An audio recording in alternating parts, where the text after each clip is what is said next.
Good morning, dear students.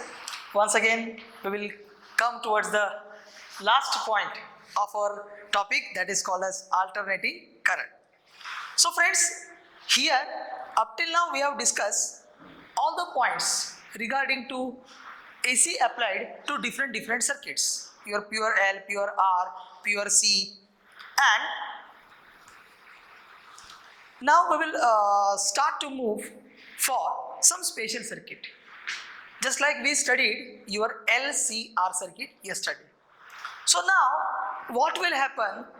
What will happen if my circuit will be not purely inductive, not purely resistive, not purely capacitive, but not LCR also. So suppose I come up with inductor, resistor, that will become LR circuit.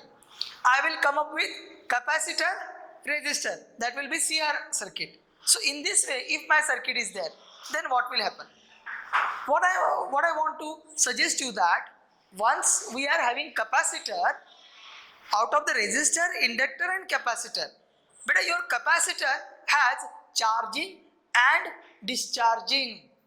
So once we use the capacitor alone, it gets charged. It gets charged.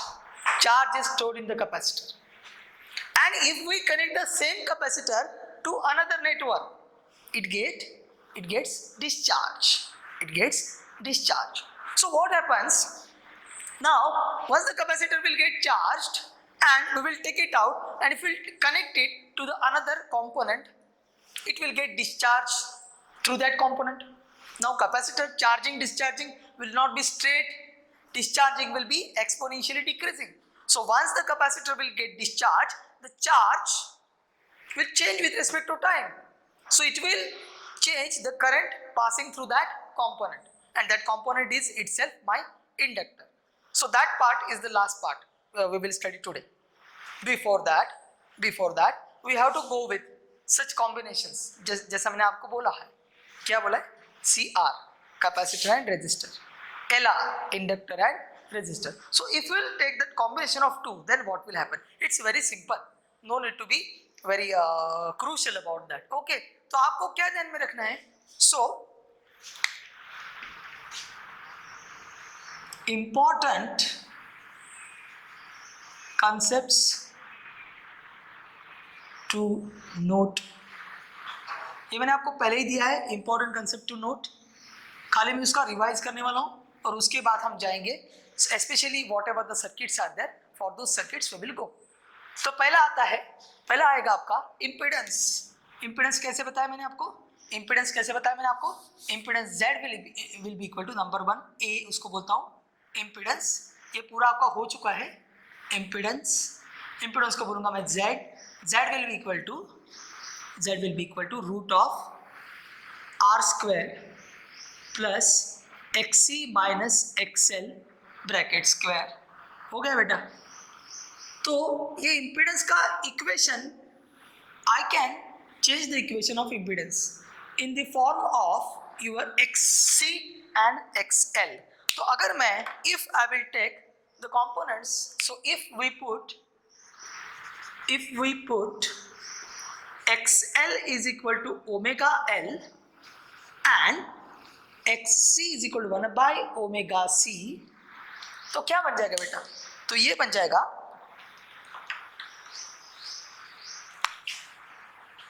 तो मेरा Z कितना बन जाएगा? Z will become root of R square. XL को क्या बोला मैं? XL को बोला मैं omega L minus 1 by omega C bracket square. ये आपका 2 नंबर का फॉर्मूला इंपॉर्टेंट है. फॉर्मूला नंबर 1 इंपॉर्टेंट, ये फॉर्मूला नंबर 2 इंपॉर्टेंट, ये बनता है. तो ये आपको ध्यान में रखना है अगली सर्किट के लिए.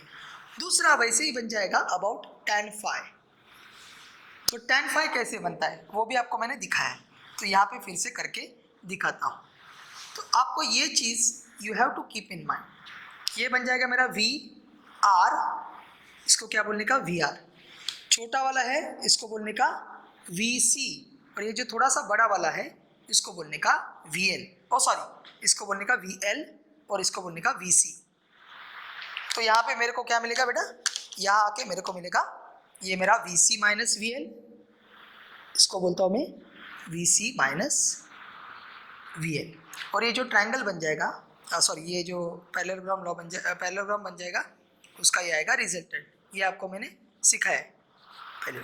तो यहाँ पे tan phi अगर मैंने देखा तो ये phi बन जाएगा VR upon VC minus VL, तो ये बन जाएगा VR upon VC minus VL। और अगर मैंने VR, VC और VL की जगह मैंने उनको I की टर्म में लिखा, I into R, I into XC, I into XL, तो मेरा क्या फॉर्मूला बन जाएगा, तो मेरा फॉर्मूला tan phi के लिए बन जाएगा, मेरा फॉर्मूला बन जाएगा tan phi के लिए क्या बन जाएगा बेटा, VR की जगह मैंने IR लिखा तो वो बन जाएगा R upon XC minus XL।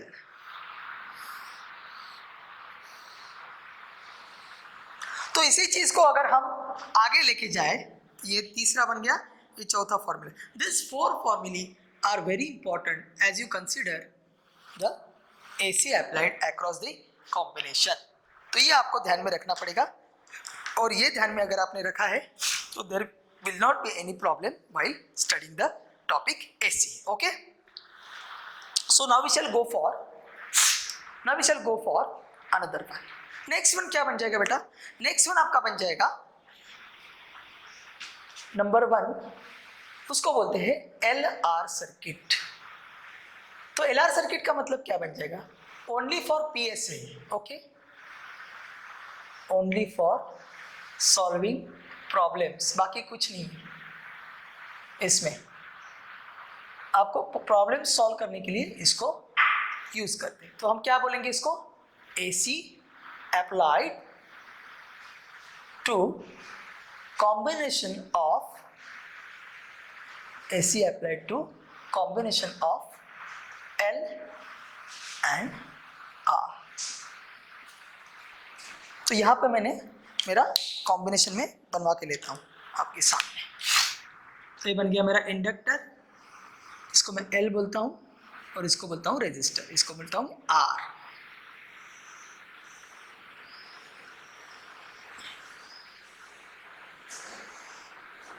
ये बन गया मेरा L, ये बन गया मेरा R। तो बेटा यहाँ पे कैसे बन जाएगा, यहाँ पे बन जाएगा, ये मेरा बन जाएगा V, ये मेरा बन जाएगा V। तो यहाँ पे इसको क्या बोलूँगा मैं, इसको बोलूँगा VL, और इसको बोलूँगा मैं VR, है ना बेटा। तो यहाँ पे क्या है, यहाँ पे एक बात है, द थिंग इज दैट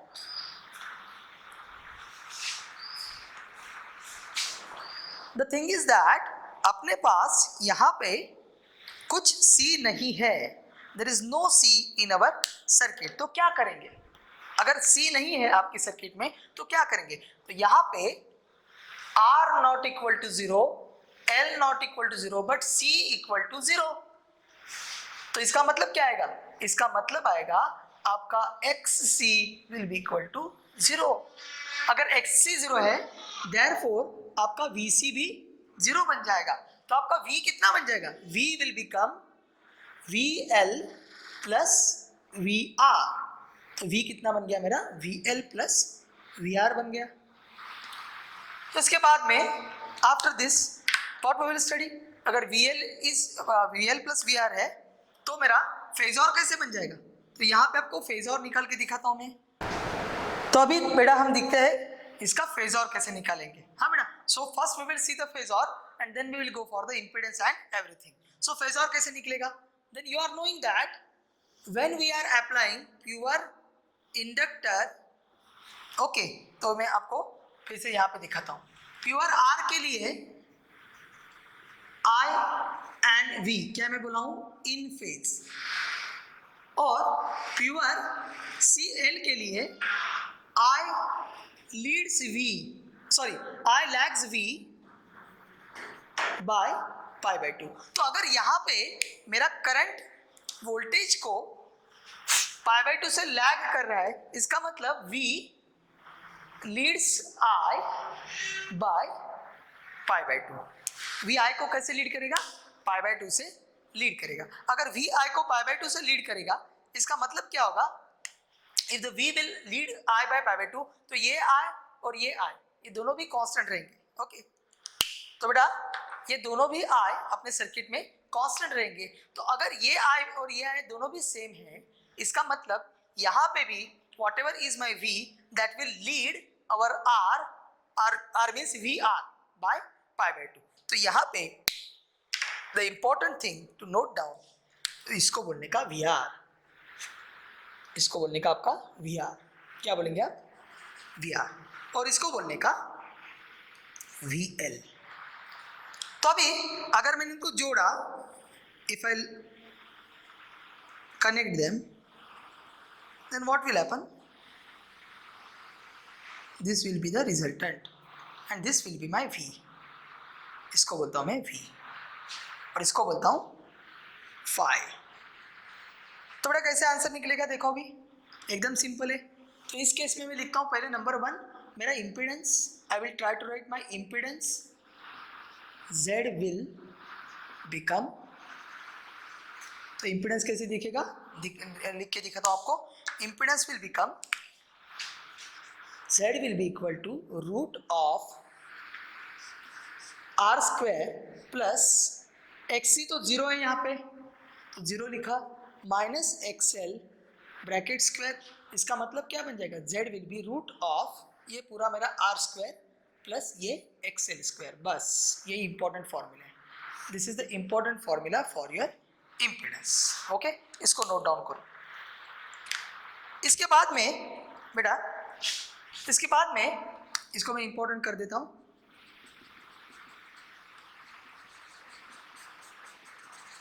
इसके बाद में सेकंड tan फाई यहां से क्या मिलेगा बेटा, ये तो है VC upon VR। tan phi कैसे मिलेगा, VC अपॉन VR। VC कैसे, सॉरी VC नहीं VL, sorry very sorry, VL upon VR। तो VL कैसे लिखेंगे बेटा, ओके तो VL कैसे लिखेंगे, इसके लिए मैं आपको दिखाता हूं VL का एक्चुअल मतलब क्या। VL मतलब क्या, I इंटू XL, और VR का मतलब क्या, I इंटू R। तो I ने I को काटा, देयरफॉर फाई कैसे मिलेगा, XL अपॉन R। तो ये सॉरी फाई नहीं tan फाई बन गया। तो एक फॉर्मूला बन गया, और एक फॉर्मूला क्या बनेगा, इससे मैं tan फाई ऐसे ही लिख सकता हूँ, tan phi will be XL क्या है, ओमेगा L अपॉन R। तो ये भी फॉर्मूला बनता है। तो ये मैंने आपको जो फॉर्मूला दिया है 1 2 3, तो उसके हिसाब से नंबर 1 ये एक फॉर्मूला, और नंबर 2 ये एक फॉर्मूला, नंबर 3 ये भी एक फॉर्मूला, ये आपको याद रखना पड़ेगा। Okay so we will go to analyse next, इसका भी एनालिसिस करते हैं। इसका एनालिसिस कैसे होगा वो भी देखते हैं। तो इसका एनालिसिस करने के लिए मैंने तो आपको पूरा फेजर वगैरह बना के दिया है। तो एनालिसिस कैसे बनेगा, तो ये बनेगा IR और ये बनेगा LDI बाय DT। तो आपने अगर उसको बनाया IM sin ओमेगा t और DI by DT उसका निकाला, तो in that way you can have the analytical solution also, but as you know we are not going to interfere much in that analytic solution, so we will not do the analytic solution, we will just go with the phasor solution। तो एक बन गया आपका LR circuit। okay I will suggest you to note this down। so friends now we'll start with our AC applied to CR circuit। so second one we will study CR circuit। so ये भी only for problem solving, ये आपको board में कोई ज़्यादा पूछने वाला नहीं, nobody will ask in the board, this will be only for your problem solving session। तो यहाँ पे so we will see AC applied to combination of C and R। तो यहाँ पे मैंने दो लिया है, एक C लिया है एक R लिया है, और उसका कॉम्बिनेशन को मैंने AC अप्लाई किया। तो यहाँ पे मैंने कैपेसिटर लिखा, this is capacitor and this is R।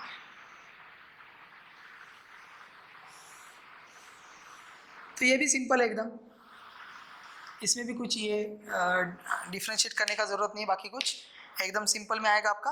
ये क्या बन जाएगा, ये पूरा बन जाएगा आपका वोल्टेज, ये बन जाएगा आपका वोल्टेज, 1 मिनट, ये बन जाएगा टोटल वोल्टेज V, इसको बोलेंगे V, यहाँ पे बनेगा VC, यहाँ पे बनेगा VR, ओके। यहाँ पे XL will be 0 because no inductor, यहाँ पे अपना इंडक्टर ही नहीं है, अगर इंडक्टर नहीं है तो XL 0 बन जाएगा।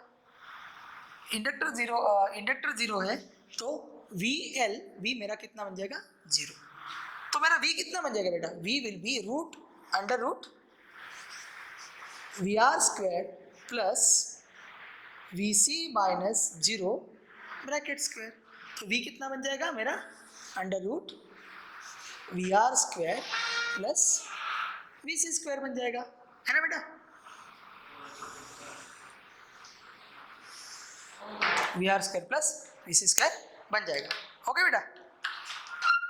तो बाद में अभी अपना फेजर लिखते हैं, फेजर क्या बनेगा देखते हैं। तो फेजर बनाने के लिए आपको एक चीज ध्यान में रखना होगा, आपको ध्यान में रखना होगा pure capacitor and pure resistor, okay. So I will suggest you to note this down. तो बेटा यहाँ पे फेजर लिखने के लिए मैं क्या बोला आपको, VR ले लो एंड VC ले लो। तो पहले आपको एक चीज ध्यान में रखना होगा, क्या ध्यान में रखना होगा, अगर आपने प्योर R लिखा, फिर से प्योर R के लिए I and V are in phase, and pure C के लिए I leads V by pi by 2।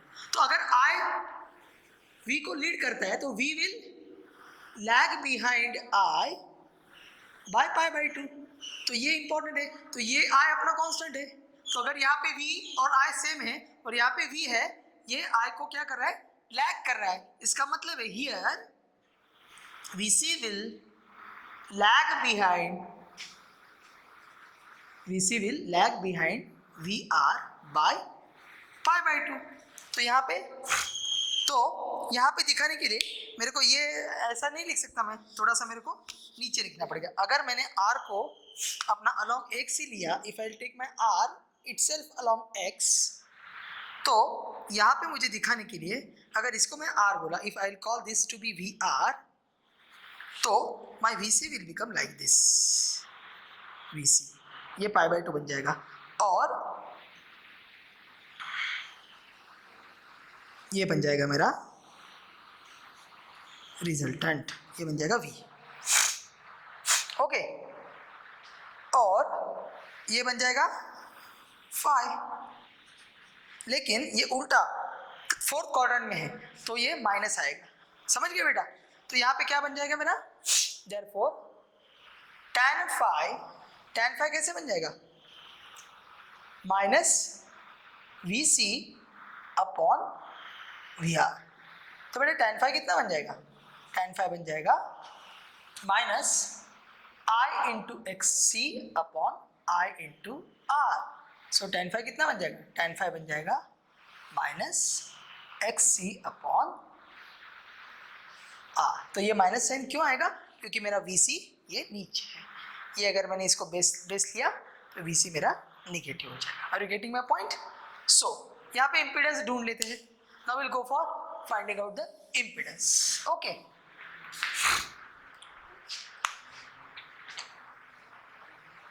Impedance Z, impedance एकदम सिंपल है। इम्पीडेंस मैंने लिखा है क्या ना, सो इम्पीडेंस क्या बन जाएगा बेटा आपका, impedance Z will be root of R square plus XC minus 0 bracket square. तो मेरा Z कितना बन जाएगा, root of R square plus XC square. तो this is the formula for impedance.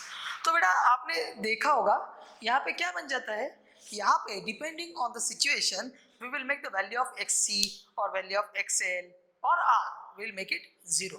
तो अगर वो 0 बनाएंगे तो उसके हिसाब से अपना सर्किट अलग सा ट्रीट करने लगेगा और उसके हिसाब से अपना tan phi चेंज हो जाएगा और Z चेंज हो जाएगा। सो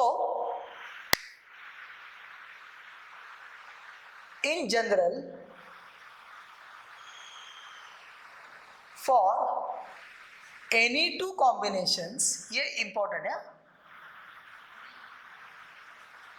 in general for any two combination, अगर आपको दो कॉम्बिनेशन दिया है,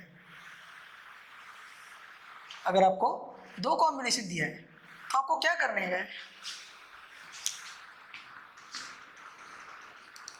either R will be 0 or XC will be 0 और XL will be 0. R 0 कब हो जाएगा, LC सर्किट, मतलब voltage applied across the LC circuit. XC 0 कब बन जाएगा, LR सर्किट के लिए, और XL कब 0 हो जाएगा, CR सर्किट के लिए. यहाँ पे इंडक्टर और कैपेसिटर, यहाँ पे इंडक्टर और resistance, lastly capacitor and resistance. तो यहाँ पे R 0 किया, इसका मतलब क्या आएगा, यहाँ पे Z डायरेक्टली लिखता हूँ, R 0 है तो आपका कितना आएगा, XC minus XL bracket square. तो इसका स्क्वायर रूट निकाला तो कितना बन जाएगा, ये बन जाएगा XC माइनस XL. बन गया. यहाँ पे Z कितना बन जाएगा, यहाँ पे XC 0 है तो ये R square plus XL square बन जाएगा. यहाँ पे कितना है, Z will B R square plus XC square, बराबर. अब यहाँ पे कैसे देखेंगे, यहाँ पे मैंने tan phi भी आपको बताया था. तो यहाँ पे देखने के लिए अगर मेरा रेजिस्टेंस 0 है तो यहाँ पे थोड़ा सा मेरे को ख्याल रखना पड़ेगा, लेकिन ये चीज़ के लिए और ये चीज़ के लिए तो वो सेम रहेगा. यहाँ के लिए अपन को देखना पड़ेगा कि वो XC और XL इन विच क्वाड्रेंट दे लाई. R तो नहीं है अपने पास, अगर अपने पास R नहीं है तो प्योर C के लिए वो लीड करता है, एक के लिए लैग करता है, एक के लिए वोल्टेज लीड करता है और दूसरे के लिए वोल्टेज लैग करता है. वो देखते अपन को ये देखना होगा. So this we will discuss separately. So this will discuss separately. क्योंकि यहाँ पे खाली आपका इंडक्टर और कैपेसिटर है, यहाँ पे आपका रेजिस्टर नहीं है. तो ये हमने दोनों ने ये हमने लिखा है. So I'll suggest you to note this down and we'll go for the further case. Okay. So that was all about beta AC applied to combination of inductor, resistor and capacitor depending on the situation. किसी भी दो combination के लिए क्या करते वो भी हमने देखा. तो पावर निकालते समय क्या करोगे बेटा, मैंने कल वो बोला है आपको, while calculating the power आपको क्या करना पड़ेगा, VRMS IRMS ये आपको ध्यान में रखना पड़ेगा. इंपॉर्टेंट, ये भी इंपॉर्टेंट रिकैप बोलता हूँ इसको. आपको P एवरेज कैसे लिखोगे, VRMS into IRMS into cos phi, नहीं तो इसको ही बोलते हैं, कितना बोलेंगे, I square into Z cos phi, और cos phi इसको बोलेंगे हम क्या बोलेंगे, power factor. Pure L pure C, phi कितना बनता है, phi बनता है अपना π/2. तो उनके लिए मेरा cos phi कितना बनेगा, ऑलवेज 0 बनेगा. तो प्योर L प्योर C है तो मैं क्या लिखूंगा, cos phi 0 बन गया, मतलब नो पावर डिसिपेशन. तो ये हमने कल सीखा था. तो अकॉर्डिंगली जो आपका सर्किट आएगा, अभी आपका LR सर्किट आएगा तो LR में L तो पावर डिसिपेट नहीं करेगा, तो power dissipation so for LR लिखा तो power will be, power dissipation will be through R only. एक बन गया. अगर मेरा CR है, सॉरी, अगर मेरा CR, if I am in CR circuit तो power dissipation will be through किसके ओनली, R ओनली. बन गया. तो ये LCR में भी power dissipation will be through R only हम लिख सकते हैं. So that was the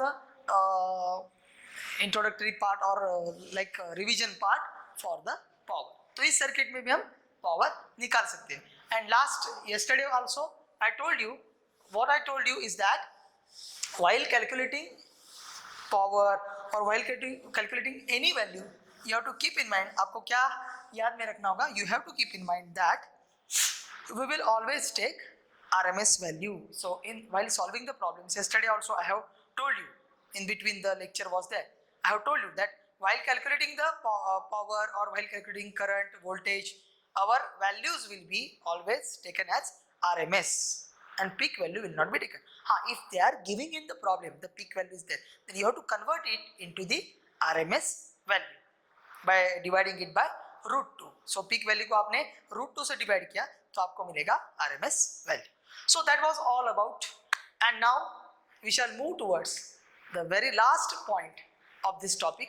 We shall move towards the very last point of this topic, that is called as LC oscillator.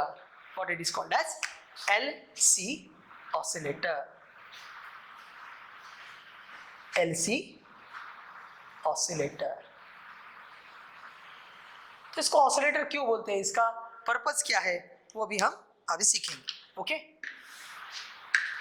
So let's start with LC oscillator.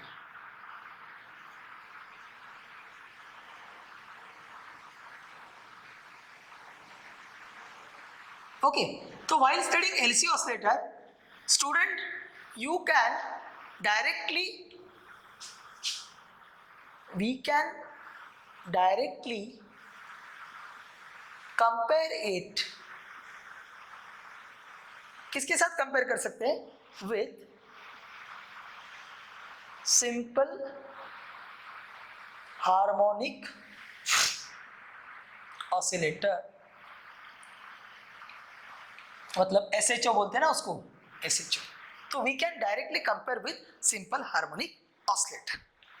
तो यहाँ पे आपको मैं circuit बना के दिखाता हूँ. तो सर्किट कैसे बन गया, मैंने कैपेसिटर लिया, उसको चार्ज किया. क्या किया मैंने, एक कैपेसिटर लिया, पहले उसको चार्ज किया और I have discharge that capacitor through inductor. So first I have taken a capacitor, I have charged it and I have tried to discharge it through the inductor.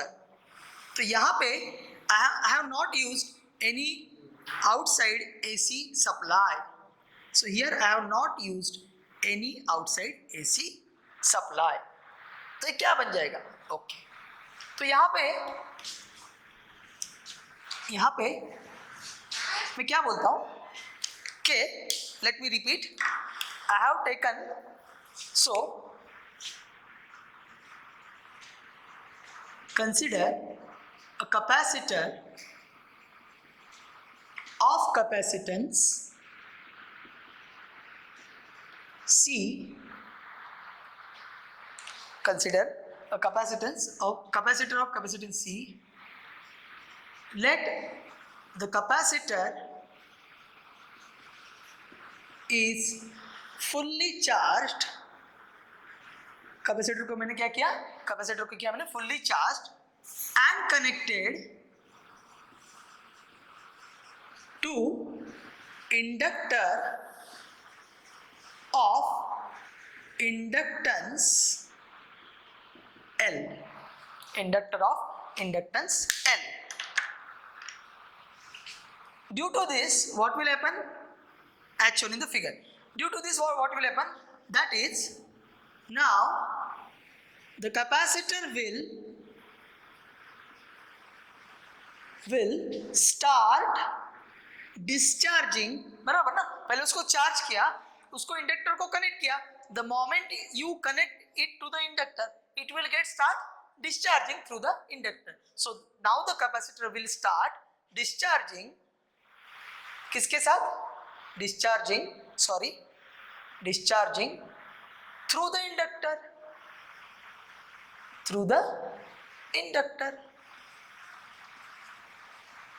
तो यहां पे आप क्या कर रहे हो, कैपेसिटर को ऑलरेडी आपने एनर्जी दिया. Okay, so suppose initially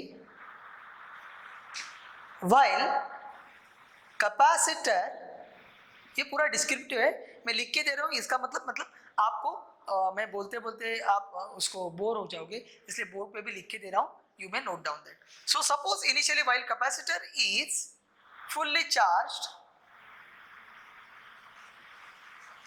it implies energy stored, कितना आएगा बेटा? Energy stored in capacitor कितना बन जाएगा बेटा? Energy stored in the capacitor, इसको मैं U बोलता हूँ, will be half Q square upon C, मतलब Q square upon 2C. फिर Q क्या बन जाएगा मेरा? Q will be charge on the capacitor and C will be the capacitance of the capacitor. तो ये मेरा बन गया energy stored in the capacitor, एक बन गया. इसके बाद क्या देखेंगे बेटा? इसके बाद देखेंगे, ओके, देखो ये इंपॉर्टेंट स्टेप है, यहाँ पे IMP बोलता हूँ, इंपॉर्टेंट स्टेप, तो इसको आप ध्यान में रखो. इंपॉर्टेंट स्टेप क्या है, ध्यान से देखो, मैं क्या बोल रहा हूँ उसको ठीक से सुन ले लो and then try to emphasise what I mean to say. देखो मैंने कैपेसिटर लिया, उसको चार्ज किया, कैसे चार्ज किया?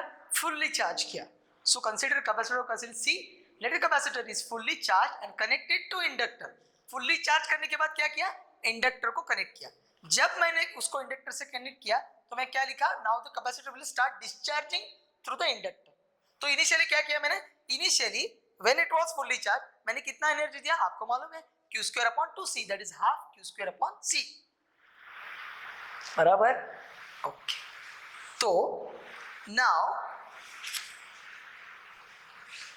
the moment at which I connect the capacitor to the inductor. अभी एनर्जी का सिचुएशन क्या है? Energy of inductor will be 0 and energy of capacitor will be maximum. तो U कितना बन गया? half Q square upon C. Okay, now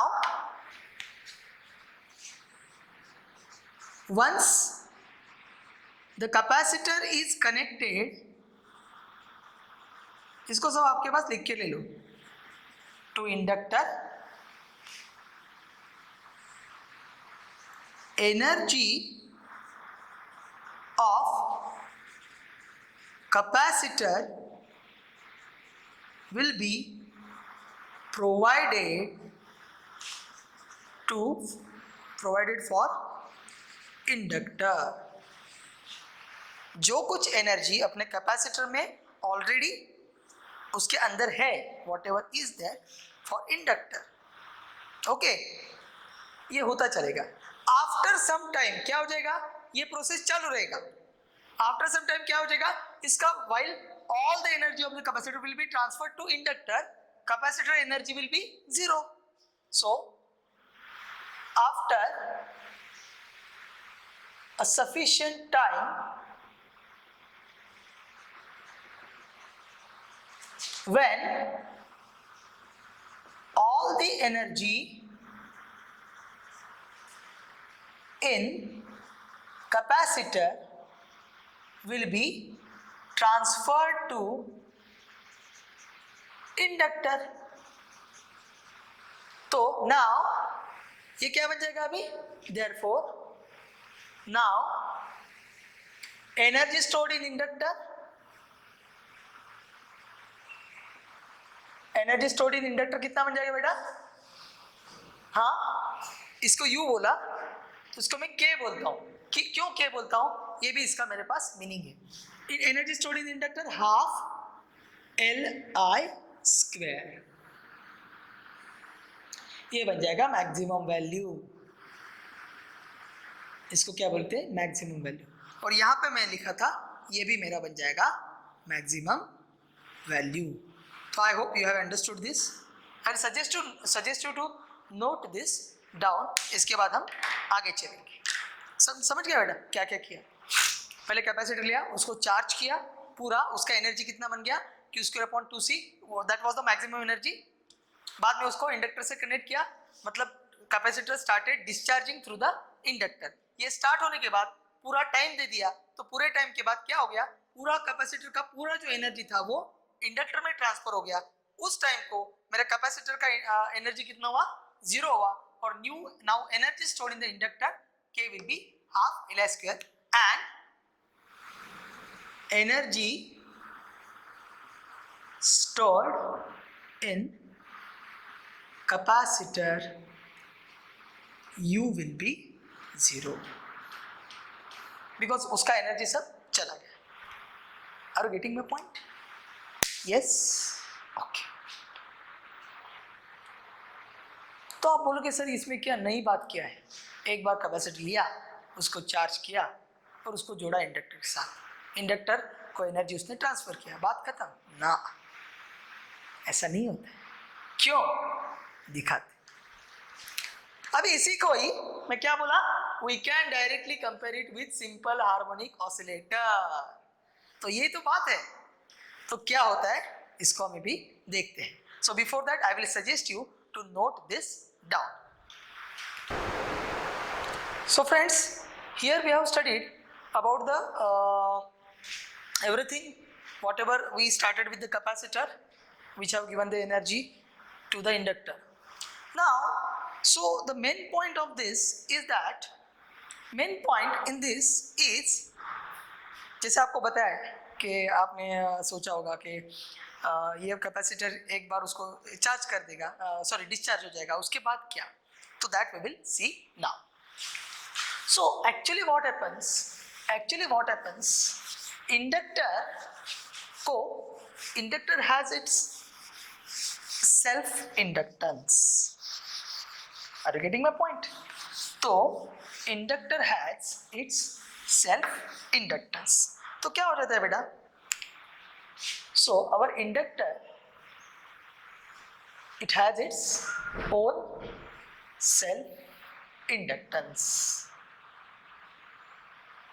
So the moment when your capacitor starts discharging,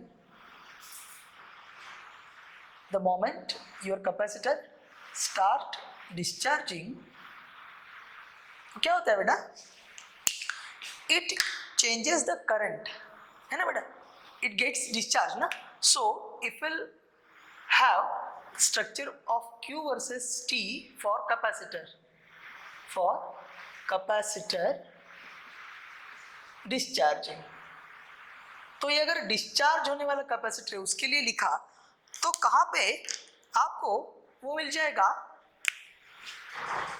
ऐसे कैसे मिलेगा, exponentially decreasing. So it decreases exponentially.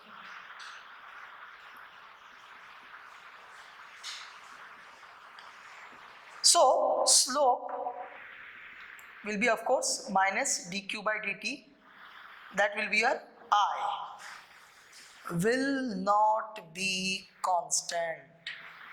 तो ये important है, उसका जो slope आएगा वो constant नहीं रहेगा. So I will not be constant. तो यहाँ पे क्या हो जाएगा, I will not be constant. So अगर I नहीं कांस्टेंट है, it means that I is changing. So if my I is changing, अगर I चेंज हो रहा है तो क्या करेगा, due to change in I, यहाँ पे जो आपका इंडक्टर है, यहाँ पे इंडक्टर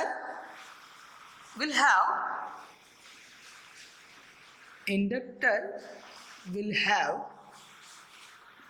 variable charge flowing.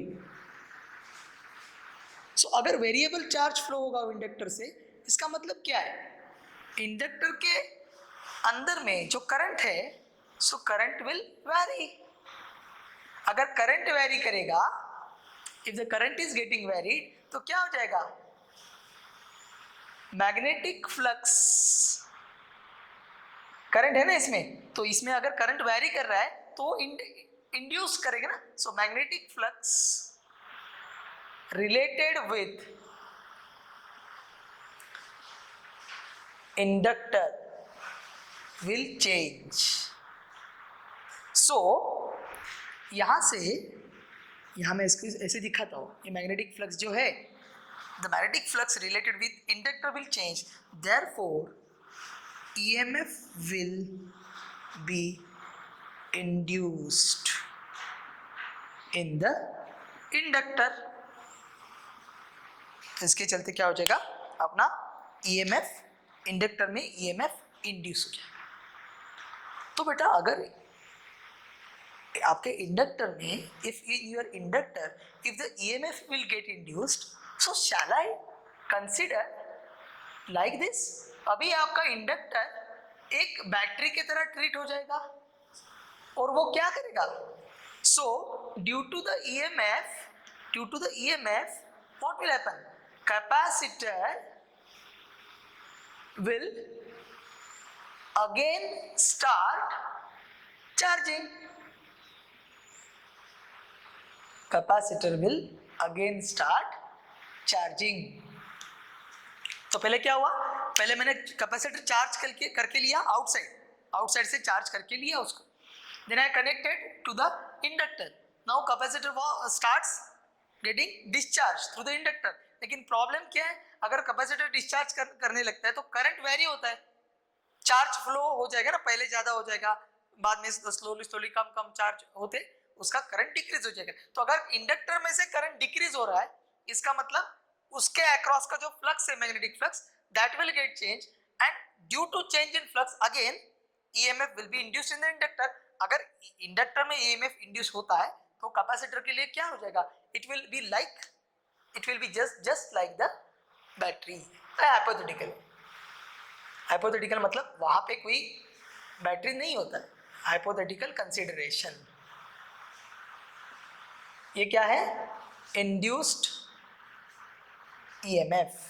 तो इंड्यूस्ड ईएमएफ है वो अपने कैपेसिटर के लिए क्या बन जाएगा, बैटरी बन जाएगा and capacitor will start, therefore capacitor will again start charging. तो अभी यहां पे क्या हो जाएगा ना, हियर एनर्जी इन इंडक्टर क्या है, K is equal to half Li square get transferred slowly in energy of capacitor, half Q square upon C। तो बेटा यहां पे अगर आपने देखा तो विद इन द मोमेंट्स आपको क्या मिल रहा है बेटा, विद इन द मोमेंट्स आपको मिल रहा है कि one time the capacitor is discharging through the inductor. Now due to that EMF is induced in the inductor and due to that induced EMF once again capacitor is getting charged. So this charging and discharging of the capacitor produces variation in the current, and it starts working as simple harmonic oscillator. So now how it starts working as a simple harmonic oscillator, that will try to see. तो यहाँ पे हम क्या करते हैं, यहाँ पे हम आपका KVL यूज करते हैं, applying KVL to this combination. तो अगर मैंने किरचॉफ्स रूल यूज किया तो ओके, तो मैंने उसके पहले मैं एक लिख के लेता हूं, कैपेसिटर फुल्ली चार्ज के लिए क्या मैंने लिखा, फॉर कैपेसिटर फुल्ली चार्ज मैंने क्या लिखा बेटा, आई हैव रिटन, मैंने क्या लिखा, U is equal to half Q square upon C and K उसके लिए 0 था। बाद में एकदम last case, capacitor fully discharged, अगर उसको डिस्चार्ज किया then what happens, I told you my U becomes 0 and it totally gets converted into half Li square. So इसको बोलेंगे हम energy stored in the capacitor और इसको बोलेंगे हम energy stored in the inductor. एकदम सिंपल है बेटा, इसको बोलेंगे, इसको क्या बोलेंगे बेटा, we will call that to be energy stored in capacitor और इसको क्या बोलेंगे, एनर्जी स्टोर्ड इन इंडक्टर। अभी ये दो एक्सट्रीम केस मैंने बोला, I have told you the extreme cases. अभी बीच में क्या हो जाएगा, इसको लिखता हूं मैं intermediate case. Intermediate case, intermediate case में कैसे बनेगा आपका, टोटल एनर्जी कैसे लिख सकते हो बेटा, total energy is equal to energy stored in capacitor plus energy stored in inductor. So आपका total energy E will become energy stored in capacitor, कितना बन जाएगा, half Q square by C plus energy stored in inductor कितना बन जाएगा, half Li square. तो यहाँ पे दोनों भी जीरो नहीं हो जाएगा और आपका टोटल एनर्जी ऐसे मिलेगा। Now if you have noticed somewhere I have taught you in your last year, क्या आपको सिखाया था मैंने, आपको मैंने क्या ऐसे सिखाया था, total energy is equal to kinetic energy plus potential energy. Kinetic energy का मैक्सिमम वैल्यू कितना बताया था हमने, half mv square. Potential energy का मैक्सिमम वैल्यू कितना बताया था, half kx square, x square plus a square, वो। So if will compare the same with the spring mass oscillator, so this can be explained with the help of spring mass oscillator, that is the simple harmonic oscillator. So I hope you have understood this, so I will suggest you to note this down. इसके बाद जाते हैं हम spring mass oscillator की। Video को pause करके rewind करके आप उसका स्क्रीनशॉट ले लो। Now we will start working over the combination of this. Actual में क्या होता है, what happens actually, that will go to understand. तो ये बन गया L, ये बन गया C। तो using applying KVL, we can write, कैसे लिख सकते हैं, तो कैपेसिटर का जो वोल्टेज है that will be equal to inductor voltage. तो क्या मैं लिख सकता हूं, VC minus VL is equal to 0 और VC is equal to VL। तो VC कितना बनेगा बेटा, Q अपॉन C minus L DI by DT is equal to 0। Okay, और अभी हम इसको उल्टा भी लिख सकते हैं, तो L DI बाई DT कितना बन जाएगा मेरा, L DI बाई DT इधर को लिया मैंने तो मिल जाएगा मेरे को Q अपॉन C। ओके, तो ये मैंने क्यों लिखा है दिखाता हूं। तो अभी I इज इक्वल टू कितना है, DQ बाई DT है ना, DQ बाई DT। तो क्या मेरा DI by DT will be D by DT of DQ by DT बन जाएगा बेटा। तो वही क्या मैं मेरा DI by DT, can I write my DI by DT as D2Q by DT square, क्या मैं ऐसे लिख सकता हूँ, यस। सो तो if I will write this then I will get L into D2Q by DT square is equal to Q upon C. Therefore, L into D2Q by DT square minus, एक minute, एक कुछ तो गड़बड़ हुआ, ना ये बराबर है, ठीक है। तो Q by C is equal to 0. So I will suggest you to note this down. Okay, now here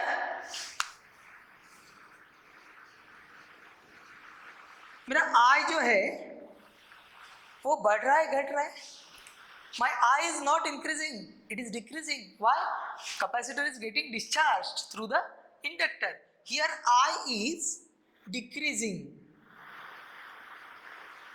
Here I is decreasing since capacitor gets discharged through inductor. तो यहां पे जो मैंने लिखा है whatever this is very correct, no problem, लेकिन यहाँ पे मेरा आई कैसे बन जाएगा? यहाँ पे मेरा आई बन जाएगा निगेटिव, क्योंकि मेरा आई डिक्रीज कर रहा है। तो ये पूरा मेरा यहाँ पे भी मेरा कितना बन जाएगा? D I by D T बन जाएगा minus D T Q by D T square. तो यहाँ पे मेरे को क्या बताना है? तो मेरे को यहाँ पे क्या बताना है?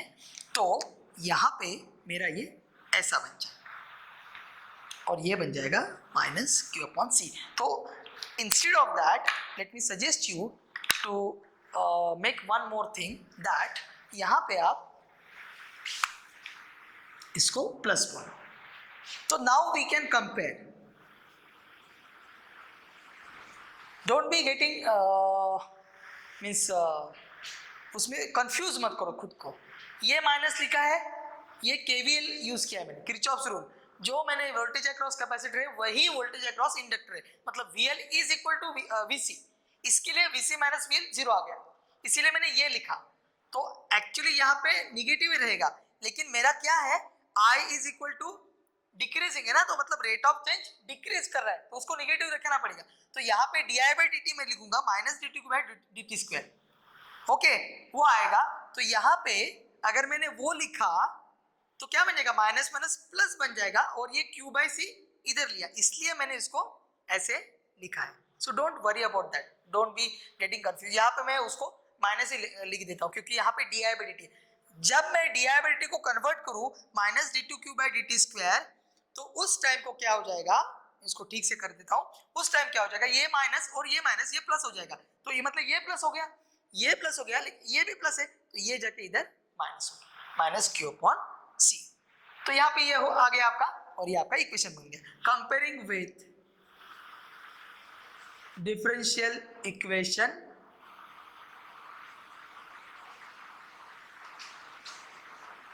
Of linear SHO, simple harmonic oscillator. कैसे लिखते हैं बेटा? आपको मालूम है d2x by D T square plus omega square x is equal to 0 है ना बेटा? हाँ, तो अभी कुछ नहीं, अभी अपन को क्या करना पड़ेगा? यहाँ पे जो L है उसको कैसे भी करके निकालना पड़ेगा, ठीक है? तो अभी क्या करते हैं? इस इक्वेशन को L से डिवाइड करते हैं, इस इक्वेशन को L से डिवाइड करते हैं। After dividing, we will get our equation. Okay. So we will start to do the calculations. Wait for a while. Therefore, dividing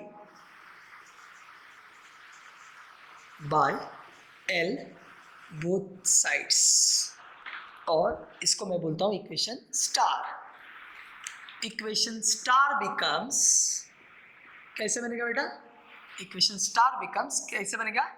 d2q by dt square plus q upon lc is equal to 0। अभी इसको आप यहां से compare करो, इसको बोलो एक equation, इसको बोलो दूसरा इक्वेशन। इसको क्या ये इक्वेशन स्टार है ना, इसको इक्वेशन 1 बोलते हैं और इसको इक्वेशन 2 बोलते हैं। सो अभी ये क्या मिलेगा आपको? फ्रॉम 1 and 2, ओके। सो कंपेयर किया आपने, सो from 1 and 2 what we can get? d2q by dt square, यहाँ पे d2x बाई dt स्क्वायर। क्या मैं लिख सकता हूँ? x as q, x as q, बराबर, ओके। बाकी ओमेगा स्क्वायर x तो q है, तो मैं मेरा ओमेगा स्क्वायर कितना आएगा? ओमेगा स्क्वायर आया 1 बाय LC। देखो बेटा, हमने पहले ही लिखा है, क्या है? Omega equal 1 upon root of LC।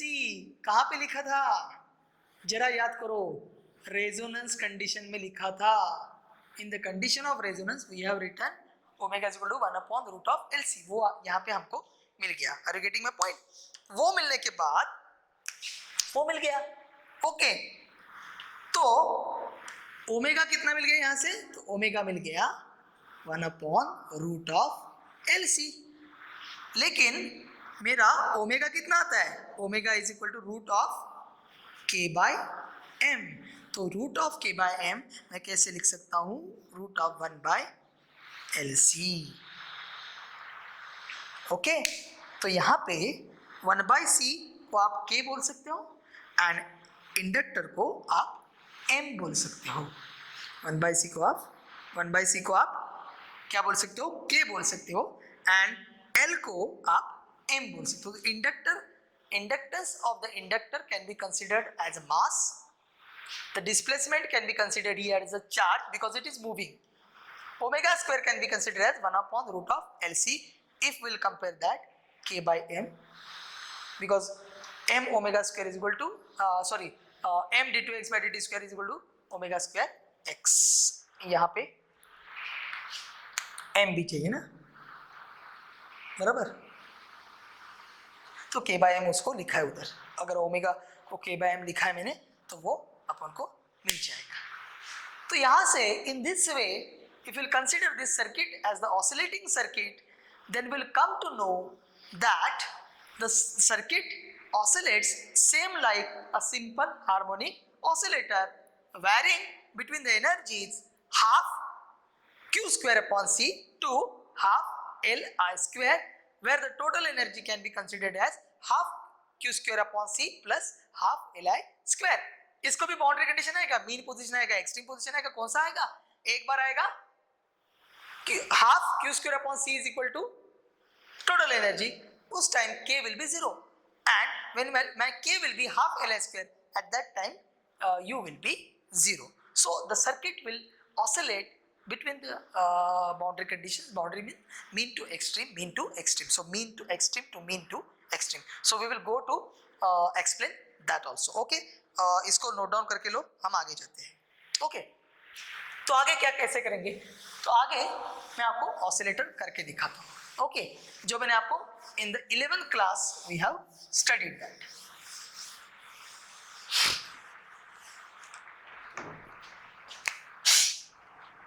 तो पार्टिकल है, इसको बोलता हूँ मीन पोजीशन, ये बन जाएगा mean, x is equal to 0।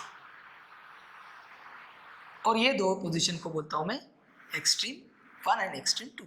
इसको भी बोलूँगा मैं, I will call this as to be extreme, this will also be my extreme. Now what will happen, यहाँ पे मैं लिख सकता हूँ x is equal to a, यहाँ पे भी लिख सकता हूँ x is equal to -a, मतलब a एंड a। तो अगर यहाँ से यहाँ जाए पार्टिकल, तो मैंने आपको बोला था मीन पोजीशन को क्या कांस्टेंट रहता है और क्या कांस्टेंट नहीं रहता। तो पार्टिकल यहाँ से यहाँ जाएगा, forward journey, again mean position को आएगा, मीन से फिर से एक्सट्रीम को जाएगा, फिर से मीन पोजीशन को आएगा। तो यहाँ पे फोर्स क्या करता है, is always opposite to the displacement from the mean position. Okay, F is equal to -kx. So as the particle will go more and more away from the mean position, the force on the particle will increase. Are you getting a point? तो यहाँ पे आके particle रुक जाएगा। तो जो मैंने आपको whatever I explained you about the acceleration, force, velocity, जो मैंने लिखा, तो today's homework क्या है, to recall differential equation for SHO and to recall this. Tomorrow I will ask some question on this. तो ये मैंने आपको 11 में refer 11 notebook, refer your 11 class notebook, तो इस नोटबुक में आपको वो मिलेगा। So today we shall stop here, I will not go in much deep about that and I will suggest you to refer with that. So refer करो and tomorrow I will come up with asking some problems about the LC oscillator. So that was all for today. from tomorrow we will again see some points in that, and this chapter will be get finished, and we will be coming with the practice of major test, also practice problems for alternate current. So thanks a lot. Thank you for watching my lecture. I hope you all are doing your studies regularly, maintaining your notebooks. So continue this rhythm of studies. Stay home, stay safe, stay tuned with physics, and thank you. Bye bye.